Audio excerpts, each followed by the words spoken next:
trying to figure out how to add my pronouns, but I have them on my presentation, so everyone will be able to see them.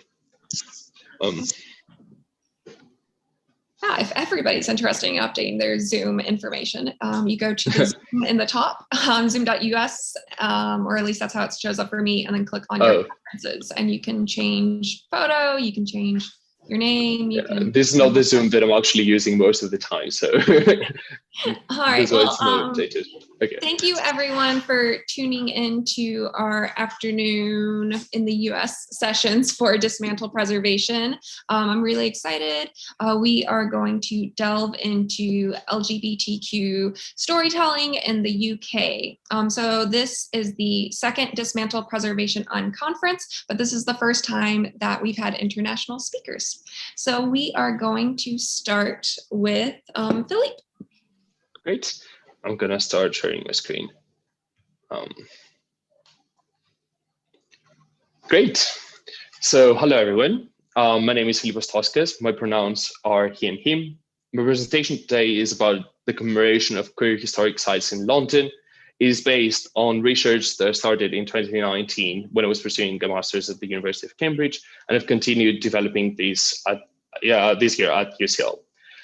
The focus of this research is on the development of queer politics in London during the 1970s, and specifically on the significance of queer urban sites in the growth of the Gay Liberation Front.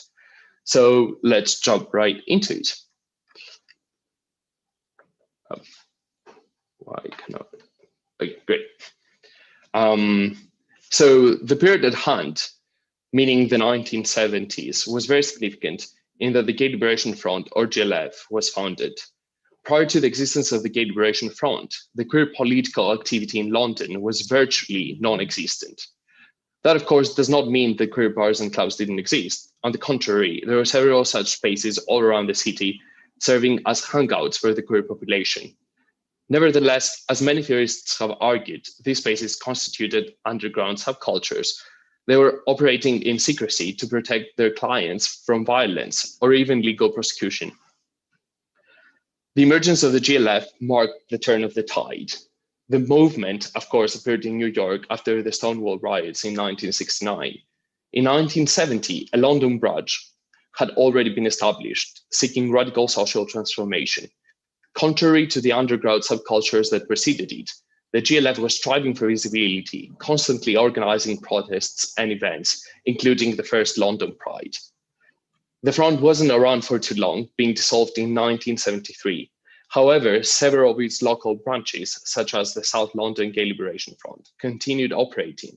One of the main goals of the Gay Liberation Front was to provide as many spots in the city as possible for queer people. In these two photos, we see two of the first protests that were organized, the first Pride and one of the first protests that were organized in London in the 1970s, in the early 1970s. So let's talk about some of these seminal spaces in London. As there was a significant lack of resources, buying or renting property often appeared to be a difficult task. So one of the main ways of acquiring space was through squatting empty premises. For anyone that might not know, squatting is simply the occupation of a building that appears to be uninhabited. The South London GLF, which was one of the local branches of the GLF, started squatting several empty premises in a neighborhood called Brixton. One of the places that was squatted ended up becoming the South London Gay Community Centre, which you can see in the second photo, the slide, the one on the bottom. The centre was known for its many activities and events. It contained a disco basement and a theatre. It became so popular that ended up attracting several queer people to the area. These people started forming squads and communes around the center, which existed until the early 1980s. Of course, the movement was also in need of offices. The headquarters of the GLF were established in the famous anarchist bookshop, Houseman's, which you can see in the first picture of the slide, the one on the top. Later on, the same bookshop became the home of the Gay and Lesbian Switchboard, the first queer telephone helpline. I'm mentioning these two spaces merely as examples of several spots that have started popping up all around London. So as you can imagine, the appearance of the first openly gay or lesbian spaces triggered a domino effect. The gay centre in South London inspired the existence of other gay centres in North, East and West London. The emergence of bars and clubs was happening at an unprecedented rate. The community was becoming more organised than ever, establishing solid support systems. In the pictures, you can see two newspaper clips. The first one is announcing the opening of the West London Gay Community Centre, and the second one is with regard to the telephone line known as the Icebreakers, which was inviting several of its callers to a party at a disco that was a popular hangout during that era.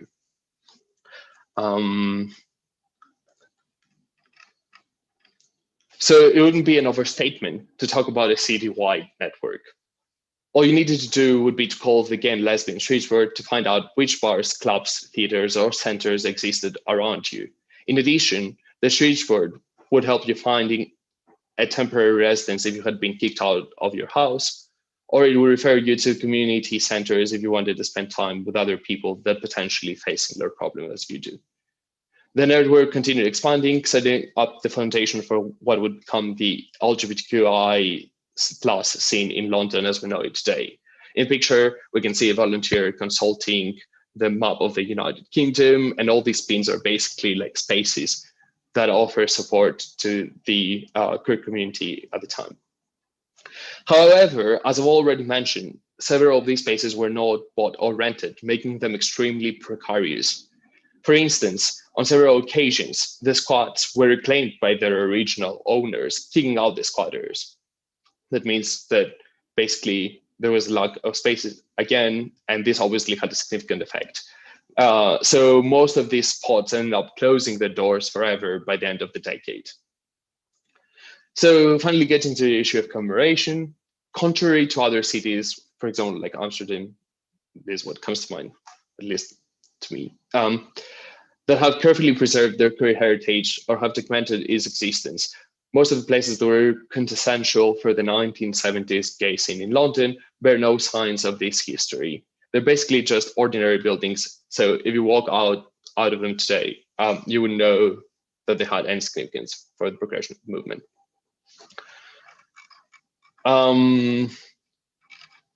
So basically, I'm just going to mention some of the attempts to actually document queer urban history in London. There are several websites that provide information regarding queer historic spaces in London, or even offer tours. Two of them are on your screen. I can probably share them afterwards in the chat box. But nonetheless, there has been a lack of an organized attempt for mapping queer spaces. So at this point, I hope you will allow me a comparison here with New York and how it commemorated the emergence of its own gay liberation front. An initiative that I personally find quite interesting is the NYC LGBT Historic Sites Project. For some reason, they call it LGBT and not LGBTQI+. Nonetheless, on their website, one can find a variety of historic spaces, and by clicking on them, one can read about their respective history. I find this approach quite appealing as it allows the audience to actively engage with history and understand the significance of these spaces in the advancement of queer politics in New York. Of course, that doesn't mean that New York has always got it right. The infamous NYC Gay Liberation Monument, which is supposed to commemorate the Stonewall riots, has been criticized as simplistic, literal, and exclusionary. It appears to depict two gay men and two lesbian women platonically touching each other. Several people criticize the choice of the artist, which does not identify as LGBTQI+, as well as the choice of the color white. I bring this out just to illustrate that erecting monuments, simply erecting monuments, is not necessarily synonymous with the understanding or celebrating history. So I'm going to finish this presentation by saying that I have no idea how queer spaces ought to be commemorated. It's something that we can discuss later. The issue is very complex and often has to do, in my opinion, with how a piece of art or any kind of monument manages to intuitively resonate with a number of people. However, I firmly believe in trying to document this history as much as we can. In my own work, I have attempted to map several of these spaces, as I have mentioned, several of these spaces in this presentation. And ending on a positive note, I want to mention one of the attempts for commemoration in London that was actually very interesting. is not related to space, but it is related to the history of the GLF, the Gay Liberation Front. So it was organized by Camp Books. Camp Books is an independent queer publication in the UK, which decided to organize an exhibition that includes works of art, which were produced by members of the Gay Liberation Front. It then compiled these works and published a zine, the front page of which you can see in this slide. I also find their approach very interesting, as it contains interaction with the public, which I believe is an essential element for any form of commemoration. This is some selected bibliography and the list of figures, and that was me.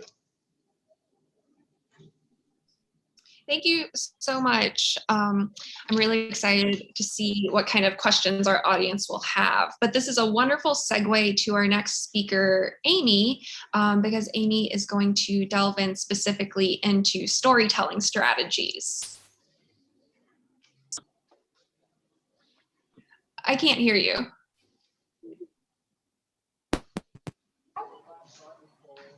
I can hear something, but not your voice.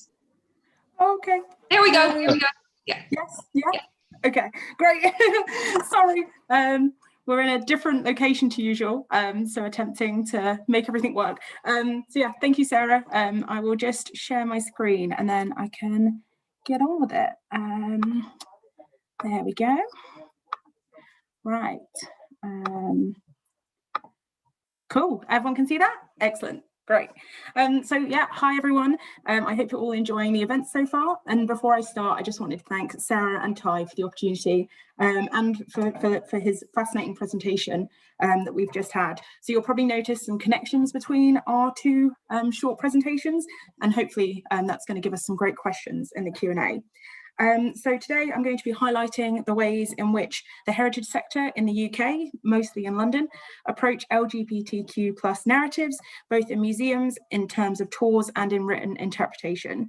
I'm going to finish by posing more questions than answers, to be honest, to get us thinking about LGBTQ+ narratives in heritage sites.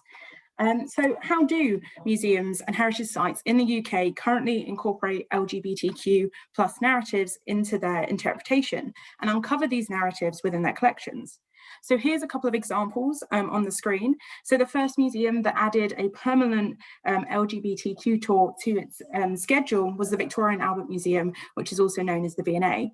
So likewise, after them, the British Museum made a concerted effort to include these narratives in their museum, both in self-guided tours and in professional and volunteer-led tours that aren't a regular piece of the schedule, but do happen.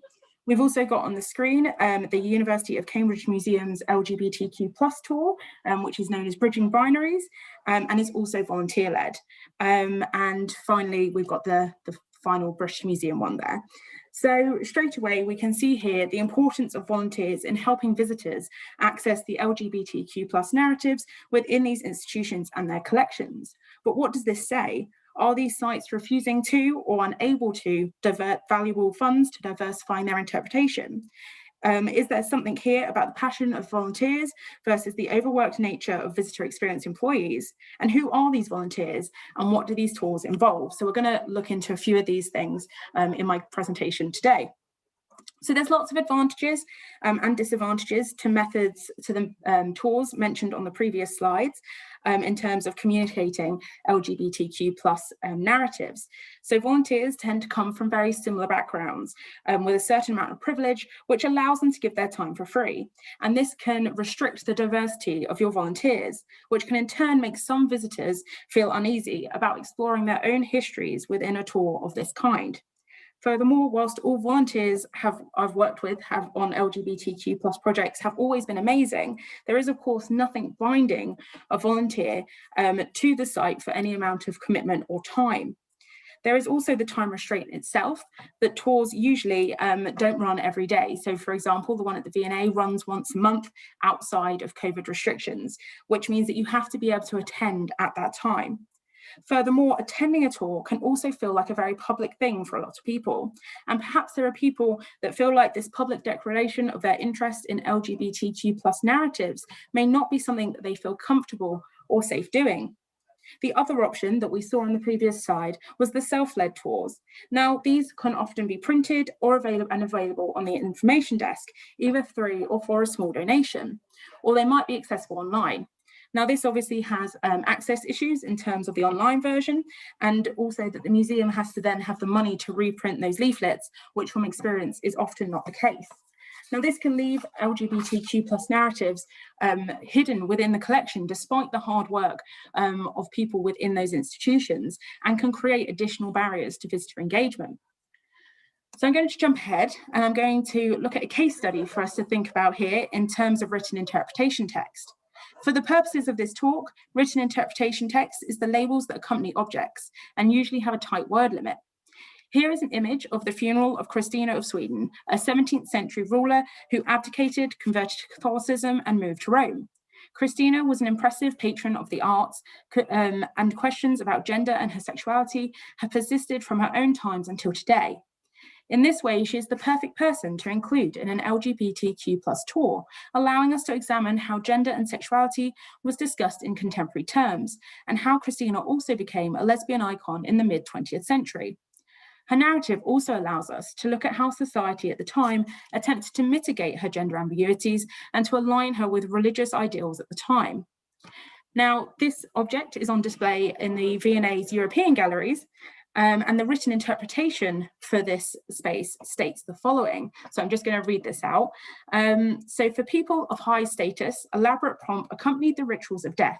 The funeral cortege of the former Queen of Sweden processed through Rome to St. Peter's Basilica in April 1689. Having abdicated because of her conversion to Catholicism, Christina became one of only 3 women granted the honour of burial in St. Peter's. Prints of high-profile commemorations were extremely popular and circulated widely. So straight away here, we see that Christina's gender and sexuality are ignored, missing from this text, which in comparison to the other texts in the museum is actually fairly new, so is perhaps something that we wouldn't expect. Now, there is an extended version online on the V&A's online catalogue.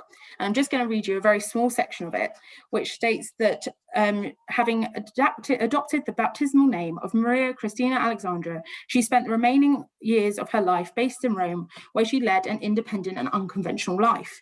Now, you'll see here that I've highlighted the words independent and unconventional, because within this text, the only things that it doesn't mention about her life are her gender and sexuality, which means that they're using these words to tiptoe essentially around the topic that they're finding that they would struggle to discuss.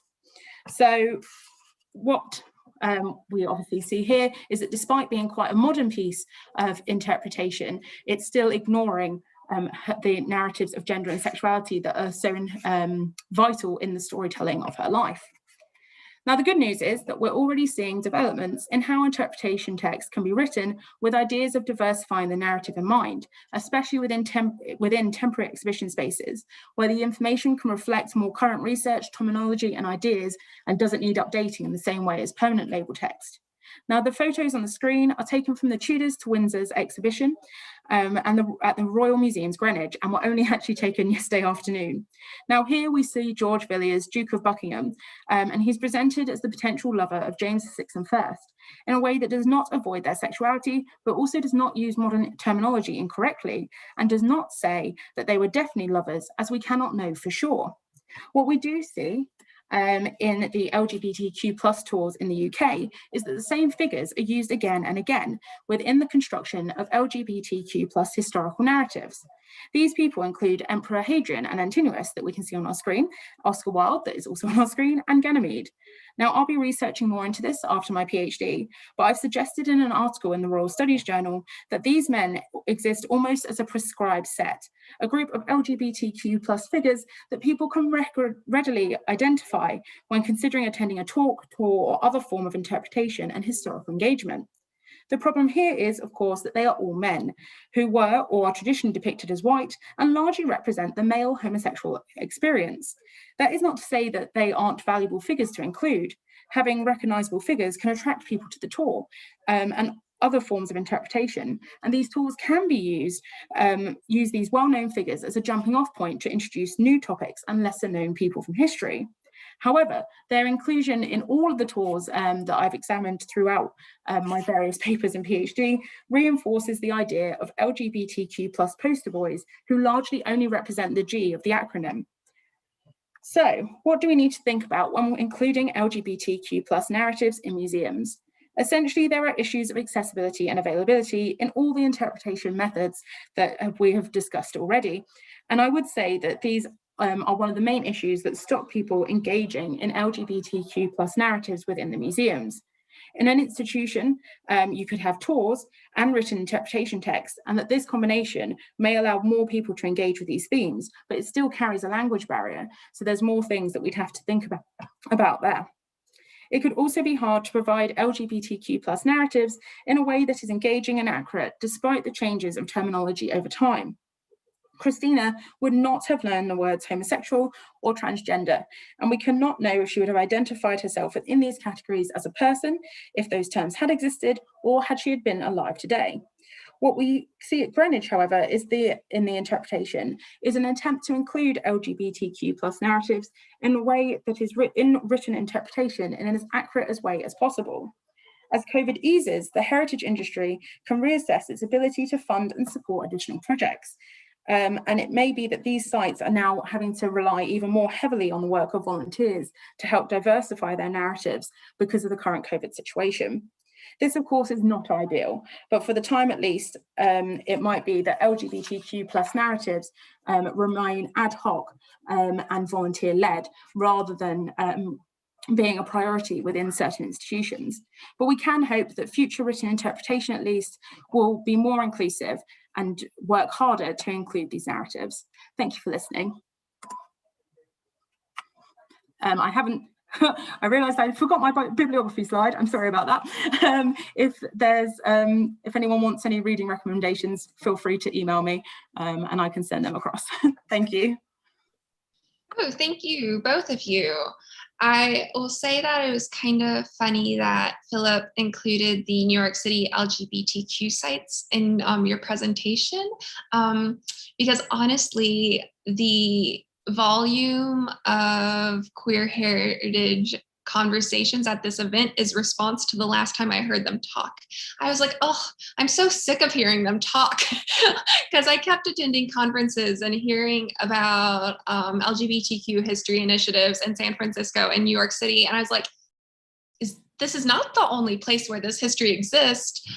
So that's part of why I'm so excited to have you all bringing your UK perspectives. And then on other days, we'll be hearing from people not in San Francisco or New York City. So just kind of comical. One of our questions from our audience, from Emma, says, I really appreciate your point on volunteerships and class barriers to volunteer-based projects. Are there any ways institutions can combat this class divide among interns, volunteers, as well as workers and co-workers? Yeah, so I'm going to draw on my own experience for this. So I did actually used to work at the V&A, and I was partially responsible for the volunteers. So one of the things that we did was we paid travel expenses and things like that to kind of mitigate some of those problems in terms of coming in, but obviously that doesn't change the inability to give up a work day to volunteer. And I think it's part of a much larger cultural shift that we need to see, that, you know, if you need these roles to engage people and to keep the museum open and to keep the museum hitting its targets, then they should be paid roles. You know, we shouldn't be promoting a constant idea of unpaid labour. So certainly for myself, I was lucky enough to be able to volunteer into some small local museums as a undergraduate, and that got me into the V&A. And I'm not entirely sure that I'd have reached there if I hadn't had the supportive background to be able to do that. So it's part of a much larger cultural shift that we need to think about really, really in detail as a whole sector, because I think people think, oh, it can just be fixed with some travel expenses or whatever, and there's so much more to think about. And one of the things that we changed when I worked at the V&A, I worked very closely with the HR learning department, and all previous internships had kind of just happened ad hocly, and kind of without anyone realising had gone to the same sorts of people, and normally people connected to the museum and things, and that does not happen anymore. There is a full set of like guidelines and things to make sure that things are advertised correctly. But again, the cost involved in giving up paid work for that can be a really big barrier. So, yeah. Agreed. Our next question comes from Serena. Serena says the LGBTQ community often remains at risk of violence and persecution. How do we celebrate these narratives and educate about human rights without outing places and communities and putting them at risk? Let's start with Philip. Thank you very much for the question. I actually find it very interesting because in my own work, I talked about the importance of visibility and about friction. So in this presentation, I just did. I kind of like said that the GLF was responsible for trying to become visible, contrary to previous countercultures that remained underground. The thing is that there's really not one answer to this question. There's not one way to protect communities from violence or persecution. It's more about a broader change in the mindset of a society. But this change, to bring about this change, would entail some kind of visibility, which is actually a paradox, because you have to kind of like expose yourself to a society. And as a gay person, or like I'm talking about myself, or LGBTQI plus, generally speaking, and then you hope that this side is going to reach this point that you're not going to be facing violence or persecution anymore. If we're talking about a very sensitive history, then it's completely different story. In academia, because I'm doing research, obviously, but queer politics. In case you want to mention someone by their name, this is very difficult to get permission. You have to get like very you have to fill in a form and get like permission from them in order to use their name in your research, except if they're public figures and they have publicly stated something, in which case you can use it. So disseminating history in academia is a sensitive issue, but at the same time, generally speaking, my opinion is that friction is necessary, unfortunately. Yeah, I would totally agree with Filippos. And I was just going to say that, at the V&A, kind of when we put on the LGBTQ tours, we had lots of people come who had never engaged with that history and were not part of the community and came away with different understandings of things that, you know, is the point of putting them on, is to not only provide the LGBTQ plus community with their histories, but share those histories with the people and show them that this isn't new, this isn't different, and in comparison to your very modern subjects, my subjects have all been dead for 400 years, so I don't need to ask anybody. But yeah, I fully agree with what you were saying. To add on, I'm spacing on the name of the lecturer, but they were an archivist, and they very thoughtfully explained that archival practices, you know, we typically accession an item or an oral history and we put it online, and that's where it lives, and we never touch it again, just, you know, beyond making sure it works. But also being comfortable to remove things if someone is no longer feeling safe or comfortable with that narrative being out. So I think it's also important to think that none of what we're creating is set in stone. It can ebb and flow, so people are comfortable and safe. We have another question from Will, and he says, have you come across any marketing efforts or programs at the museum's specific sites or from the community? And how has this been portrayed to tell these stories, exhibits, or research? So any particular marketing efforts or programs that have stood out to you all in your neck of the woods across the Atlantic? Do you want to go first, Filippos? If you got any?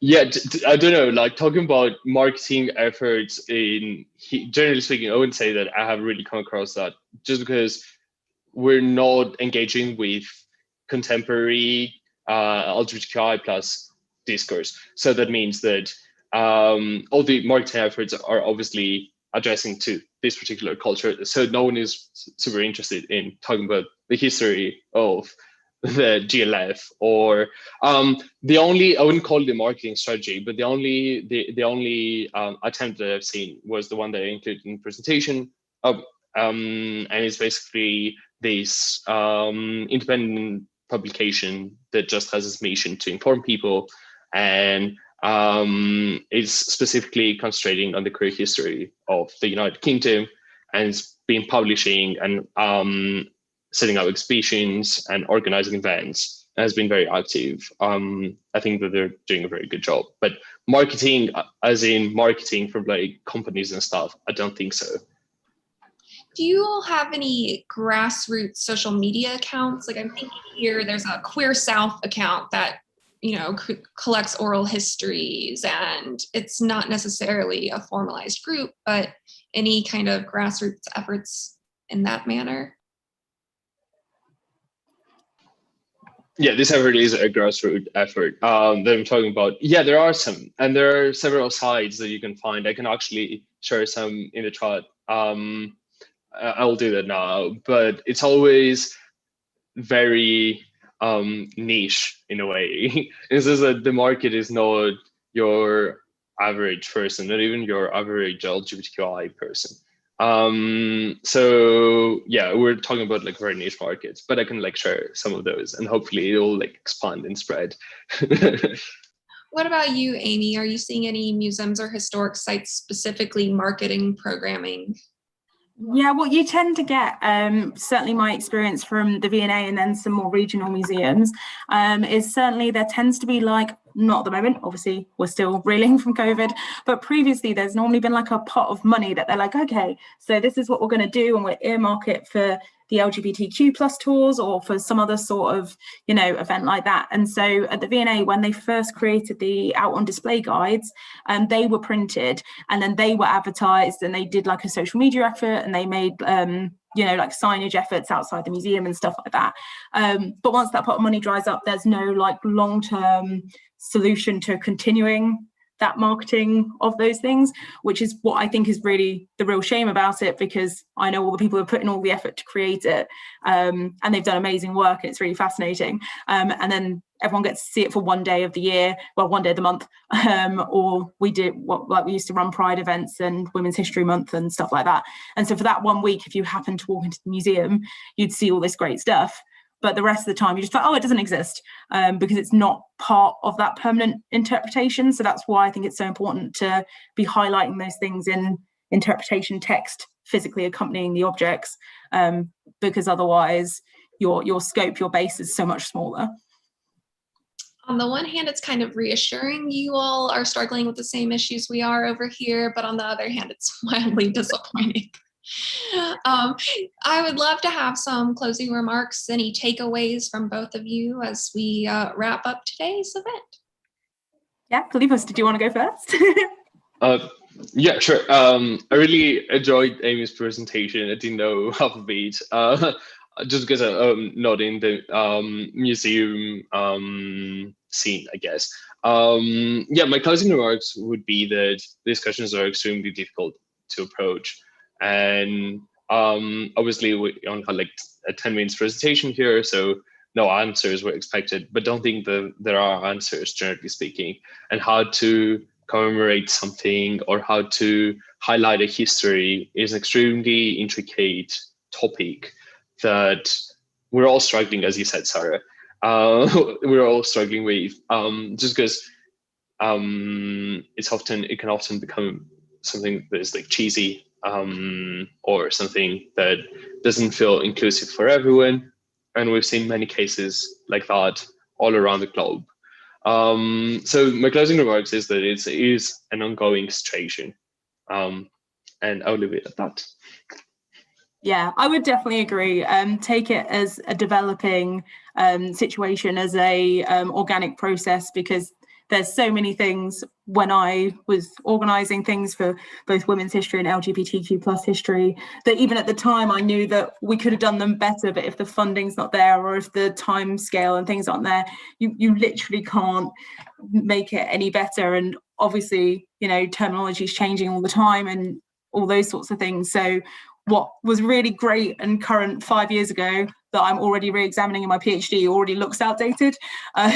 So basically, it's always developing, and just be kind to each other. And that would be what I would say.